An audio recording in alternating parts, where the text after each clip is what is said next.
யார்கிட்ட போய் அந்த 10% கேட்பது? வெட்கம் வெட்கம் வெட்கம். இந்த 3 வார்த்தை தான் சொன்னார். அந்த 3 வார்த்தைக்கும் அந்த 3 முறை சொல்லியதற்கும் 3000 மத்தங்களை இந்த சமூகத்தில் நாம் சொல்லலாம். வெட்கம்னா நான் தமிழன், நான் யார்கிட்ட எனக்கு 10% கேட்கறது?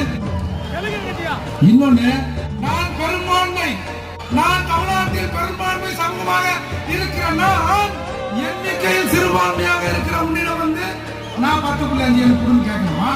இங்கே திராவிடம் என்ற பெயரால் தமிழர்களை பிரித்தாளுகிற சில பிரிச்சுக்காரர்கள் சூழ்ச்சிக்காரர்களின் அந்த சூழ்ச்சிம வேலைகள் தமிழகத்தில் இருந்து அப்புறப்படுத்த வரும். பாட்டாளி மக்கள் கட்சி வந்தால் பிசிக இருக்காதுன்னு சொல்றீங்கல்ல, இதை நீங்க சொல்லல, இந்த திராவிட கட்சிகள் இதை சொல்ல வைக்கிறார்கள். இந்த இருவரும் சமூகங்களையும் நாம் ஒருங்கிணைக்க வேண்டும்.